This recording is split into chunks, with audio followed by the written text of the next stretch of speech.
When it comes to preventing suicide among active duty military members and veterans, the numbers just don't add up. That's the message from the veterans advocacy group Grunt Style Foundation.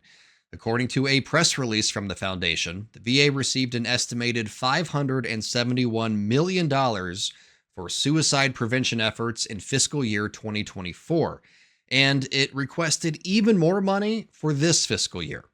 In addressing the problem, Marine Corps veteran and foundation president Tim Jensen says, "Every day we lose 17 of our brothers and sisters to suicide. That's not just a statistic. Those are our friends, our battle buddies, our family members." The VA's current budget allocates approximately $570 million specifically for suicide prevention initiatives, yet the crisis continues to worsen. On the other side of the millions of dollars being spent are more than 156,000 service members and veterans who took their own lives over the last 20 years. To better understand why this continues to happen, this past November, I sat down with Dr. Kari Thyne, an Air Force veteran and the Associate Professor of Interdisciplinary Studies at Joint Special Operations University. I also talked to Dr. John Edgar Caterson, a faculty master instructor, also at the Joint Special Operations University. We edited our conversation down for time purposes, but the entire thing will be available in full on the Weapons and Warfare YouTube channel. With that, here's this week's debrief. All right, Dr. Kari Thyne, Dr. John Edgar Caterson, JE, you go by with your friends. Hopefully I can call you that over the course of our conversation. I want to thank you both so much for joining me today. We are talking about suicides in the military. The annual report on suicides just came out. 2023, slightly higher than 2022, but the active duty numbers have shown an increase for the last decade or so. Dr. Caterson, if you could, why do you think those numbers, despite the efforts to counteract this, why do you think there's been a steady increase in active duty suicides over the last decade? I think it's, kind of like compound interest, with all the things that the military has been through in the 20-year, GWOT, global war on terrorism. And even as we've kind of ramped down on that, just like anything else that would that impacts us in the area of our mental, our emotional, our spiritual health, it catches up with us. And I think that the traditional approaches that we've used to combat military suicide has not had the impact that we were hoping that would have. Dr. Thyne, I want to bring you in here real quick. When we're talking about moral injury, and obviously the both of you work in the special operations community, but it's not, as your time in the Air Force has shown, it's not just necessarily special operators dealing with moral injury. It could be anybody from any service. What are some cases of moral injury that you've seen that have impacted a soldier's mental disposition? And I'm not necessarily like saying, give me specifics, but like in general, what are some cases of some moral injury that might have occurred that aren't necessarily special operator, I had to kill this person to get through a door kind of thing, but just more general, wider scale things? Sure. In fact, we just talked about it, and I'm actually briefing Dr. Caterson's work, so he'll jump in if I get it wrong. But what the research is showing is that moral injury can be caused by a variety of things. Like you've said, witnessing things. It's not just in the doing of things. It's witnessing others violate their moral values, beliefs, and principles. So the number one cause of moral injury is actually witnessing the moral failure of leaders. So that when we're out and about and talking to people, that's what they are reporting. So there is a misstep or a mismatch between what people are expecting to see from their leaders and what they are seeing from their leaders. And part of our education lesson is to try and to let leaders know they know, but to remind them that they are constantly being watched for what they do and for what they don't do by everyone around them, whether they realize it or not, and their actions can be very impactful to those around, particularly when they're failing to meet or actually violating on purpose a moral code. The stigma that's often associated with getting mental health and asking for help.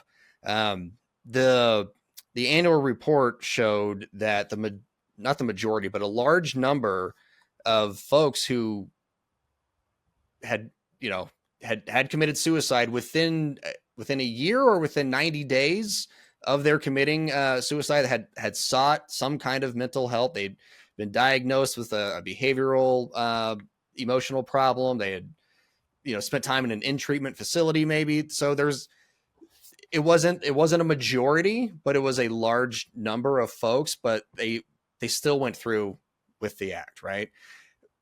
What's the disconnect there, and how do we overcome that? There is a distinction between the two. I mean, PTSD is really kind of like a startle reflex. It's a memory loss. It's fear, flashbacks that come, versus moral injury is more nuanced in sorrow, grief, regret, shame, alienation, and even disgust. And so when we put in simple terms, when we train on this all the time, all throughout our courses, whether it's the pre-command course or in the chaplain courses or in any of our orientation courses or in the advanced one at the Senior Enlisted Academy, is that you're looking at PTSD is really kind of like a traumatic threat to a personal well-being, right? Versus moral injury is a traumatic violation of personal values, right? So, and this is going to nuance itself as you move towards suicidal ideation. PTSD is based on fear and adrenaline, versus moral injury is based on morals and ethics, right? And you're looking at physical or psychological wound for PTSD versus really an invisible or a soul wound. Even some would say a spiritual wound is what moral injury is.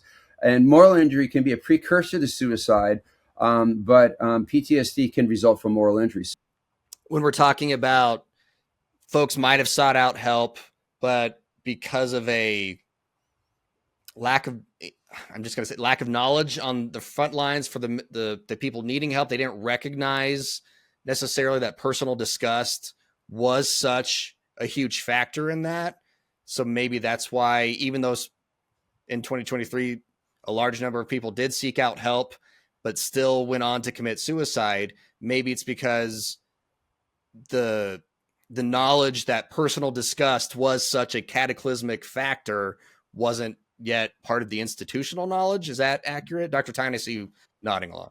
When I was in, they used to give us these yellow cards, and it was, how will you know if someone's going to commit suicide? And it had things like they're giving away their valued personal possessions. They seem withdrawn, and so it was a laundry list of things. But I'm not sure.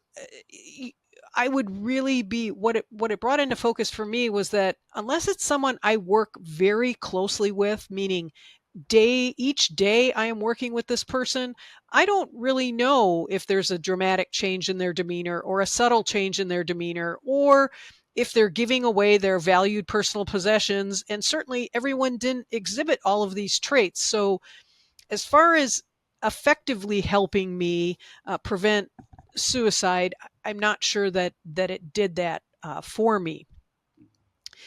So, but I liked the card and I liked the idea behind the card. Now that I'm on the other side of it, and you can see things once you're out of the military that you couldn't see when you were in, no matter how thoughtful or educated you are, we just have some sort of professional and personal blinders on that drop when you get with the benefit of perspective. So when I heard Dr. Caterson and another member of his team brief this, I thought, this is the word that needs to get out to the force. This is that yellow card. So if you hear people expressing anger, guilt, and shame, be a good friend. Listen to them. They're processing and trying to deal with something that is very important to them. So lend an ear. But if you hear people expressing anger, guilt, and shame along with personal disgust, drop what you are doing and go to them immediately, because people tend to resolve feelings of personal disgust by killing themselves. And that's something that I can say as an educator in front of a wide variety of audiences, and that's something concrete that people can latch onto, and they're like, that's something I will recognize. I will recognize people talking about their actions with personal disgust, even if I am transiting the area, and I can do something about that, or I can circle back around to people who know this person. And so, but the other side of that is that organizational change or cultural change takes 10 to 15 years. So it's not something, even as trite as it is, even if we put it on bumper stickers and we splattered the Department of Defense with it, it's not something that is going to change our organizational culture in a meaningful way without other partnered initiatives and kind of a widespread focus on it. And so part of this, there's an element of time that we are just going to have to work through. Dr. Thyne, Dr. Caterson, thank you so much for joining me today. Is there anything else that either of you would like to add to the conversation? A question I didn't ask you feel like needs to be answered? No, you've done a great job. But just so that there's a preview, we're hoping by next summer, two of the works that we're involved in. One is called The Invisible Enemy, will come out, which looks at a moral injury typology and treatment as it looks at everything we've been talking about today, the continuum of looking at ethics training, moral training that moves into addressing head-on moral injury, PTSD, and suicide ideation, all that stuff. And the other one is that we're trying to get finished up is the Invisibility Cloak, which is the work that Dr. Thyne has pioneered, that gives that pre emphasis as well, because we even the titles of both of those, Invisible Enemy, Invisibility Cloak, they are intriguing, and we do think that they will be useful for the team of developing the pre. You bet. I'm glad to have met you and your writer, Brent. I'm glad that you guys are working in this space, and I admire you for being part of the conversation and for bringing this to the forefront of other people who we need everybody, or as many people. We need a coalition of the willing to take on this problem, and I do think it is a problem that we can, if not solve, we can at least be a lot better at it. That's right. I want to thank Doctors Thyne and Caterson for sitting down with us. I also want to encourage you to give our full conversation a listen. You can find that in video or podcast form on the Weapons and Warfare YouTube channel. Finally, if you or someone you know is struggling with moral injury or your mental health, the story below will provide links to the resources on your screen.